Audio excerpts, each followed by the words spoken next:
할렐루야, 살아계셔서 지금도 우리의 힘과 능력이 되시고 우리의 피할 산성이 되시고 요새가 되시는 아버지 하나님, 감사와 영광을 돌려드립니다.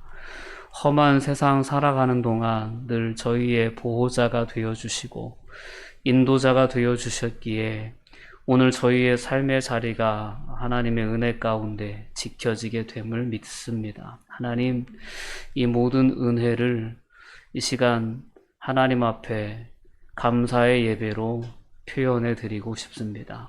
하나님, 이 시간 이 예배를 기쁘게 받아 주시옵소서.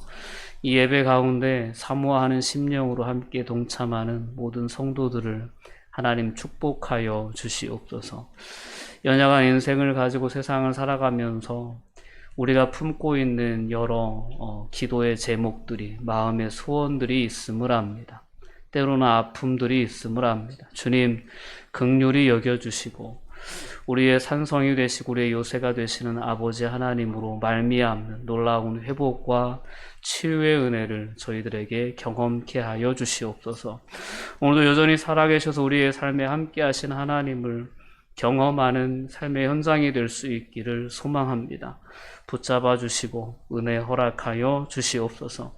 오늘도 예배의 시종을 주님께 온전히 의탁합니다. 주님 주장하여 주시고 홀로 영광 받아 주시옵소서. 감사드리며 예수님의 이름으로 기도합니다. 아멘. 성경 말씀 열왕기상 17장 8절에서 16절까지 말씀 보시겠습니다. 네, 한 절씩 교독하여 봉독합니다. 여호와의 말씀이 엘리야에게 임하여 이르시되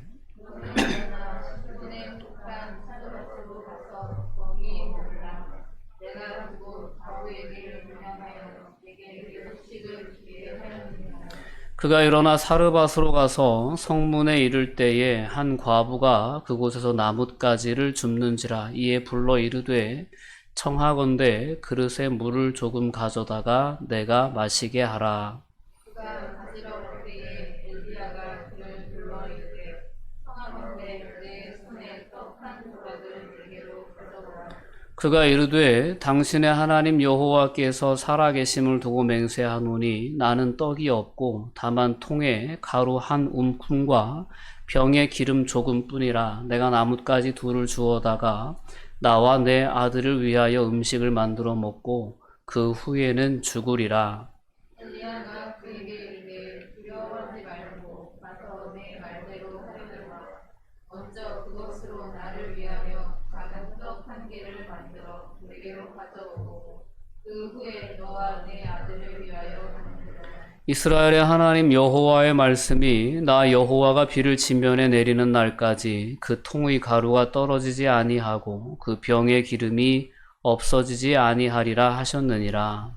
그가 가서 엘리야의 말대로 하였더니 그와 엘리야가 그의 부부가 여러 날 먹었으나 여호와께서 엘리야를 통하여 하신 말씀같이 통에 가루가 떨어지지 아니하고 병의 기름이 없어지지 아니하니라. 아멘. 네, 하나님을 경험하는 삶. 하나님은 늘 자신을 잊어버린 채 살아가는 이 땅의 인생들에게 자신의 모습을 끊임없이 계시해 주면서 하나님을 경험시켜 주십니다. 그 경험을 통해 하나님을 향한 믿음이 생겨나고 또한 더 나아가서는 하나님을 향한 신뢰를 가지고 하나님만을 기대하고 의지하는 삶을 살아가는 그러한 태초에 하나님의 형상을 닮은 피조물로서의 모습으로 다시금 회복되기를 하나님은 간절히 기대하시면서 오늘도 하나님을 경험할 수 있도록 우리의 삶에 찾아오시는 분이 바로 우리가 믿는 살아계신 하나님이신 줄 믿습니다.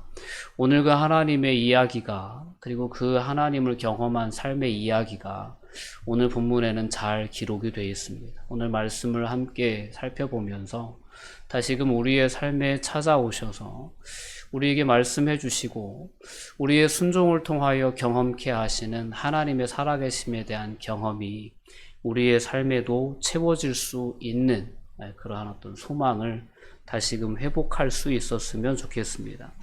오늘 본문의 이야기의 배경은 아합 왕 때를 배경으로 하고 있습니다. 이스라엘이 가나안 땅에 정착한 이후에 다윗 솔로몬 왕을 거쳐서 나라가 분열이 되고 말죠. 분열이 되어서 북이스라엘은 여로보암이 통치하고 남유다는 르호보암이 통치해서 분열의 역사가 시작이 되어집니다. 아합 왕이 북이스라엘의 왕이 됐을 때에는 어느덧 이제 아합 왕이 7번째 왕으로 북이스라엘을 통치하고 있을 때에, 그때 아합 왕이 상당히 악한 통치로 유명했던 사람이었다라고 열왕기의 역사서는 소개하고 있습니다.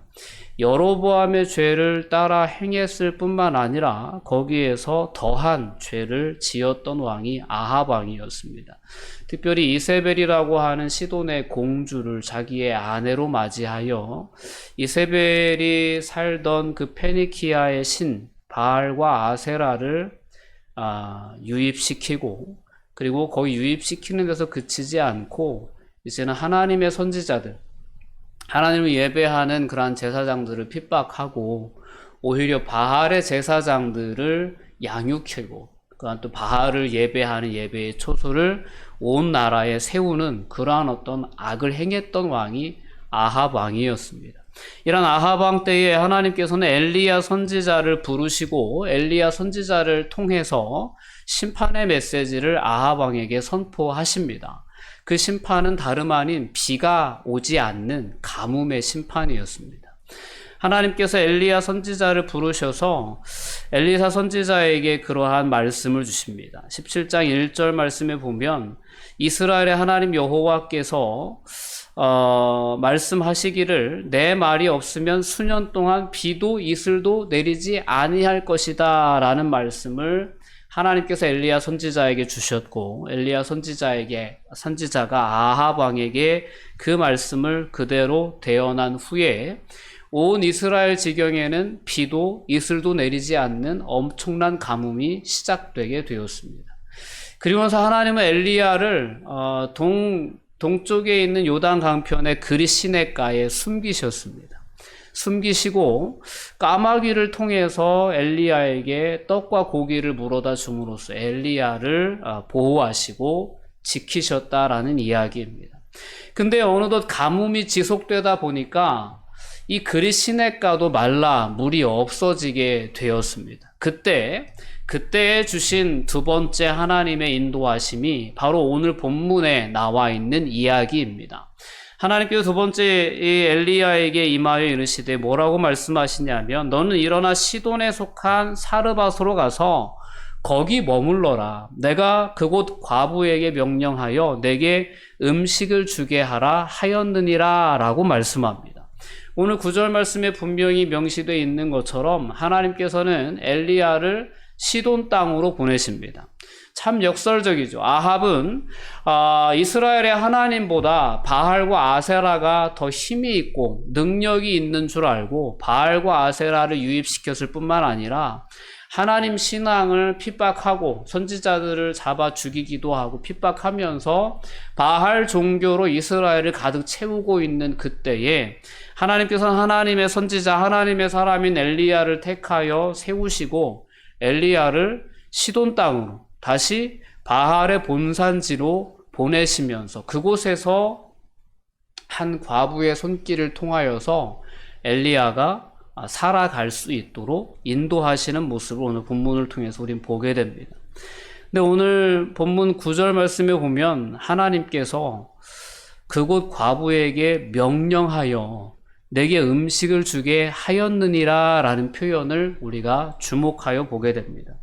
하나님은 이미 그곳에 있는 한 과부의 마음을 감동하셔서 그를 정하셔서 그에게 명령을 내리셔서 이와 같은 엘리야를 음식으로 섬기고 그에게 처소를 내어주는 그러한 삶의 거처를 예비할 수 있도록 하나님은 그 길을 다 예비하시고 엘리야를 보내셨다라는 사실입니다. 하나님은 참 놀라우신 분이십니다. 하나님이 일하시는 그러한 모습을 보면 사람의 생각과 사람의 어떤 그러한 준비와 사람의 어떤 그러한 이해로는 상상할 수도 없고 따라갈 수도 없는, 준비할 수도 없는 그러한 놀라운 일을 계획하시고 진행하시는 분이 바로 하나님이심을 오늘 말씀을 통해 우리가 분명히 깨달을 수 있습니다. 그래서 엘리야가 그 말씀에 순종하여 일어나 사르밧이라고 하는 동네로 갑니다.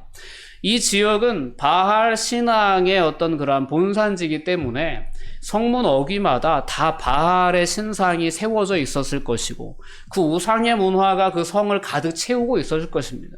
그러니까 이 엘리야는 그 성읍으로 들어가면서 참 하나님에 대한 어떤 그러한 궁금함이, 그러한 신기함이 있지 않았을까 싶습니다. 하나님 참 묘하시다.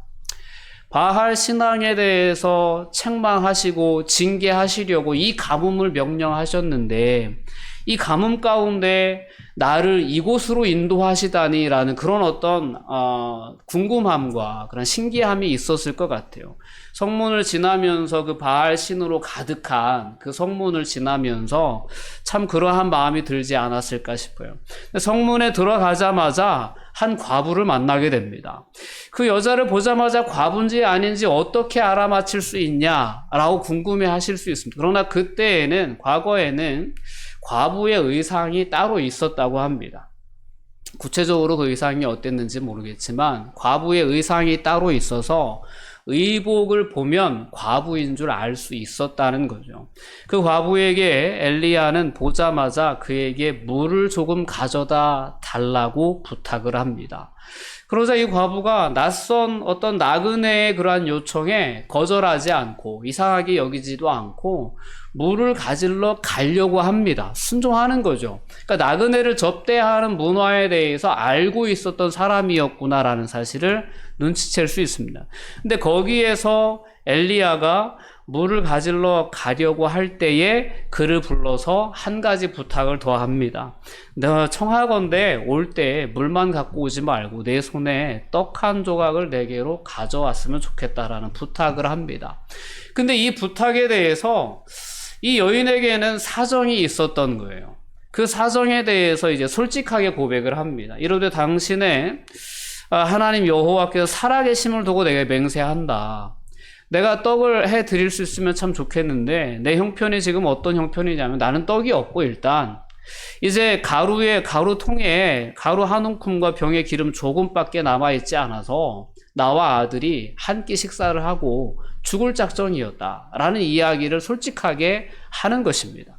근데 거기에다 대고 이 엘리야는 전혀 주저하지 않고 전혀 고민하지 않는 듯한 바로 이제 오늘 말씀의 표현대로라면 그래 네가 하려는 대로 네 말대로 하려니와 먼저 그것으로 나를 위하여 작은 떡 한 개를 만들어 내게 가져오고 그 다음에 너와 내 아들을 위하여 만들어라 라고 이야기를 합니다. 오늘 이 이야기를 하면서 엘리야가 그 여인에게 들려준 말씀이 바로 하나님께서 엘리야에게 주셨던 그러한 약속의 말씀이었습니다. 오늘 엘리야가 13절 말씀을 통해서 우리에게 분명하게 이제 그 과부에게 그 여인에게 해주는 말씀을 우리 함께 다시 읽어볼게요. 13절 말씀입니다. 엘리야가 그에게 이르되 두려워하지 말고 가서 내 말대로 하려니와 먼저 그것으로 나를 위하여 작은 떡 한 개를 만들어 내게로 가져오고 그 후에 너와 내 아들을 위하여 만들라. 14절입니다. 이스라엘의 하나님 여호와의 말씀이 나 여호와가 비를 지면에 내리는 날까지 그 통의 가루가 떨어지지 아니하고 그 병의 기름이 없어지지 아니하리라 하셨느니라. 아멘. 이 하나님의 약속의 말씀을 전해 준 것입니다. 자, 낯선 땅 그리고 낯선 나그네와의 만남입니다. 그리고 그 땅은 바알 신앙으로 가득 찬 땅이었습니다. 여호와 하나님의 말씀이 이렇다 해도 그 말씀에 대한 믿음이 없으면 에이 웃기는 소리 하지 말라. 나는 그 하나님을 믿지 않는다. 거절할 수도 있는 상황입니다. 근데 15절 말씀에 보면 그가 가서 엘리야의 말대로 하였다라는 것입니다.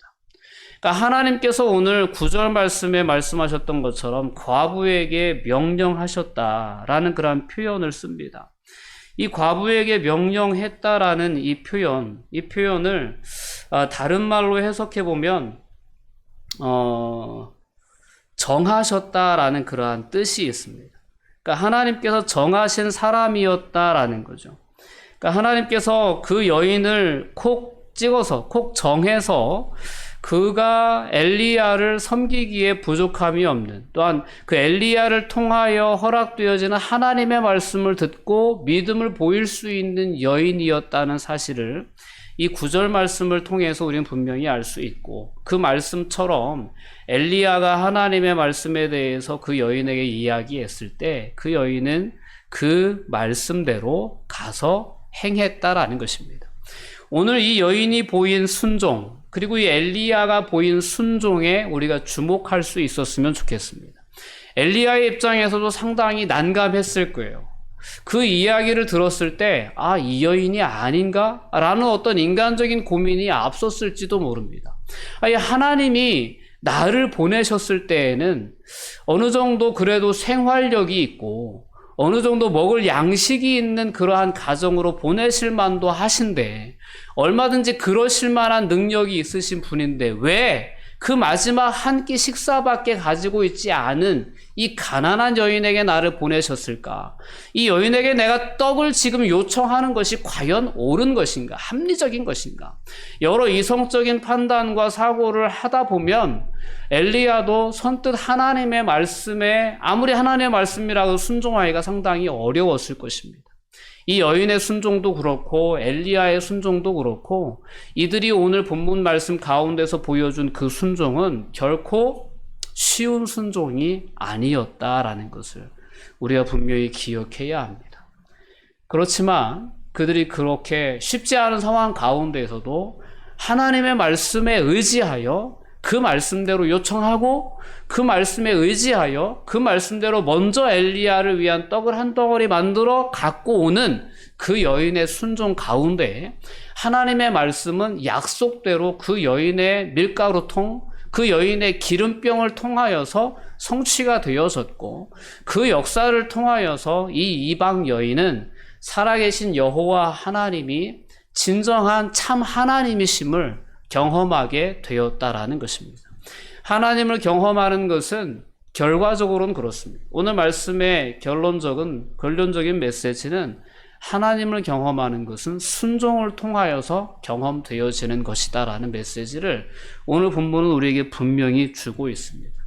아무리 무리한 요구 앞에서도 하나님의 말씀에 대한 믿음을 가지고 순종의 행동으로 그 말씀에 대한 신뢰를 보일 때, 그때 하나님의 놀라운 능력과 하나님의 살아계심과 하나님의 놀라운 약속이 우리의 삶에 경험되어지고, 그러한 경험들을 통하여 우리는 하나님의 살아계심을, 하나님의 능력을 경험하게 된다라는 것입니다. 여러분, 오늘 우리의 삶에 하나님은 오늘 사르밧 과부를 찾아가셨던 것처럼 엘리야를 찾아가셔서 그 당시에 부패한 이스라엘을 바로 세우기 위해 엘리야를 선택하시고 부르셨던 것처럼 오늘 이 시대 가운데도 하나님은 하나님을 향한 경험을 시켜주시기 위해서 우리를 찾아오시는 분이라는 사실을 우린 분명히 기억할 수 있어야 합니다. 하나님은 시돈 땅의 사르밧에 엘리야를 보내서 우상을 섬기던 이방인들에게 살아계신 참 하나님의 면모를 분명하게 증거하셨습니다. 오늘 이 여인은 하나님을 경험하고 이 하나님에 대한 신앙을 품게 되었을 것입니다. 그 신앙을 혼자만 품지 않았을 것입니다. 이웃에게 고백하고 그 지역에 분명하게 이 하나님에 대한 놀라운 이야기를 증거하는 전도자가 되었을 것입니다. 여러분, 우리는 이 땅을 살아가면서 우리에게 필요한 하나님에 대한 경험이 얼마나 이게 중요한 것인가를 다시금 오늘 말씀을 통해 깨달을 수 있기를 바랍니다. 우리가 하나님을 경험하는 것이, 그것이 이 땅에 하나님의 나라를 확장시켜 나가는 일에 정말 중요한 부분입니다. 그래서 여러분들에게 하나님께서 말씀으로 찾아오시고 그 말씀으로 여러분들에게 순종의 길을 보이실 때, 순종해야 할 어떤 삶의 과제를 허락해 주실 때, 그 과제는 하나님을 경험하기 위한 통로라는 사실을 여러분들이 분명히 기억하시고 순종의 반응으로 하나님을 경험하는 삶의 주인공들이 되셨으면 좋겠습니다. 그리고 더 나아가서 그러한 경험을 통해 하나님을 증거하고 하나님을 전하는 그러한 통로로 서갈 수 있었으면 좋겠습니다. 여러분, 우리는 하나님이 어떤 분이신지를 하나님은 끊임없이 이방 가운데 선포해 오셨던 성경의 역사를 분명히 기억해야 합니다. 다니엘서를 보면 남유다의 백성들이 바벨론으로 포로로 잡혀가서 그 포로지에서 되어지는 그러한 어떤 일들을, 이야기들을 우리는 접할 수 있습니다. 다니엘의 세 친구인 사드락, 메삭과 아벳느고가 이 느부갓네살 왕이 만드는 금신상에 모든 사람이 다 절하라는 명령을 받았음에도 불구하고 사드락과 메삭과 아벳느고가 금신상에 절하지 않습니다. 다시 한번 기회를 줄게. 이 기회를 너희가 활용하지 않고 너희가 이 기회에도 절하지 않으면 너희는 풀무불에 던져지게 될 것이다 라는 협박을 받았음에도 불구하고 이 세 친구가 금신상에 절하지 않는 거예요. 우상에게 절하지 않은 거예요. 그래서 마침내 정말 풀무불에 던져지게 됩니다. 7배나 더 뜨겁게 데펴진 풀무불에 사드락과 메삭과 아벳느고가 던져지게 됩니다. 얼마나 뜨거웠는지, 그 풀무가 얼마나 극렬하게 타올랐는지 이들을 풀무에 던지려고 들어갔던 병사들이 타 죽을 정도로 그렇게 뜨거운 풀무에 던져졌음에도 불구하고 하나님께서 그들의 머리카락 하나도 상하지 않게 지켜주셨다는 놀라운 이야기가 다니엘서 3장에는 증거되어지고 있습니다. 이 놀라운 역사를 경험하고 나서 느부갓네살 왕이 전국에 조서를 내립니다. 그 조서의 내용을 보면 이렇게 이야기합니다. 하나님에 대한 찬송인 거예요. 즉 여호와 하나님께서 그가 그의 천사를 보내사 자기를 의뢰하고 그들의 몸을 바쳐 왕의 명령을 거역하고 그 하나님밖에는 다른 신을 섬기지 아니하며 그에게 절하지 아니한 종들을 구원하셨도다. 그러므로 내가 이 조서를 내린다라고 말씀하면서 각 백성과 각 나라와 각 언어를 말하는 자가 모두 사드락과 메삭과 아벳느고의 하나님께 경솔히 말하지 마라. 경솔히 말하면 그 몸을 쪼개고 그 집을 거름토로 삼을 것이다 라는 아주 강력한 메시지를 담은 그러한 조서를 내리게 됩니다. 이같이 사람을 구원할 만한 다른 신이 이 땅에 없다라고 바벨론의 느부갓네살 왕이 인정할 수밖에 없는 그러한 역사를 하나님은 하나님만을 예배하고 섬기라는 그 율법에 순종했던 사드락과 메삭과 아벳느고의 순종을 통해서 그 이방 땅에 하나님의 영광을 드러내셨던 것입니다. 오늘 가난한 한 여인의 가정으로 엘리야를 이끄셔서 그 밀가루통에 가루를 마르지 않게 하시고 그 기름병에 기름을 끊이지 않게 역사하셨던 하나님께서 하나님보다 바알을 더 신뢰하는 이스라엘, 하나님보다 바알과 아세라가 더 능력 있다고 여기는 그러한 이스라엘 백성들에게 오늘 이 메시지를 통하여 분명히 선포하시는 거죠.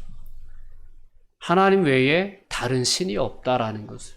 하나님은 그 바알의 신앙의 그러한 본거지로 들어가셔서 엘리야와 이 한 여인의 만남을 통해 그 선포를 하고 계신 것입니다. 오늘 우리를 찾아오셔서 지금도 하나님의 살아계심을 우리에게 경험케 하시고 또한 이 땅 가운데 많은 사람들, 하나님이 없다 하는 사람들에게 하나님을 증거하고 하나님을 전하게 하시는 그런 하나님의 역사의 주인공들로 저와 여러분들을 택해 주셨다는 사실을 분명히 기억해야 합니다. 오늘도 우리의 삶 가운데 찾아오시고 우리의 삶에 하나님을 경험하게 해주시는 그 하나님의 인도하심에 여러분들이 오늘 본문의 말씀의 주인공들처럼 순종으로 반응할 수 있는 은혜가 있기를 바랍니다. 그 순종을 통하여 하나님을 경험하실 수 있기를 주님의 이름으로 권면드립니다. 그 경험이 하나님을 이야기하는, 하나님을 증거하는 그러한 놀라운 삶의 통로로 쓰임받을 수 있는 은혜가 여러분 모두의 삶에 있기를 주님의 이름으로 권면드립니다. 기도하시겠습니다. 사랑과 은혜가 충만하신 아버지 하나님, 감사와 영광을 돌려드립니다. 하나님께서 계획하신 놀라운 구원의 계획이 오늘 말씀 가운데에는 기록되어 있습니다. 이러한 동일한 계획을 가지시고 오늘도 변함없는 모습으로 이 시대에 하나님의 백성들을 찾아오시는 하나님이심을 믿습니다. 그 하나님을 저희들 경험할 수 있게 하여 주시옵소서. 오늘도 우리의 삶에 말씀하시고 우리의 삶에 도전하시는 하나님의 그 순종의 말씀 가운데, 그 선하신 인도하심 가운데 저희들이 온전히 순종으로 반응할 수 있게 하여 주셔서 여전히 살아 역사하시는 하나님이심을 저희들의 삶의 자리에서도 경험할 수 있도록 이끌어 주시옵소서. 여전히 살아 역사하시는 그 하나님을 경험하고 그 경험이 놀라운 힘이 되어 살아계신 하나님, 정말 하나님은 살아 역사하신다고 세상에 담대히 선포할 수 있는 그런 통로들로 세워 주시옵소서. 그래 이 땅에 하나님을 알지 못하고 하나님이 없다 부인하며 외치는 이 세대들에게, 이 악한 세대 가운데에 저희 한길교회 모든 사랑하는 성도들이 빛과 소금으로 서갈 수 있도록 하나님 축복하여 주시옵소서. 감사드리며 예수님의 이름으로 기도하옵나이다. 아멘.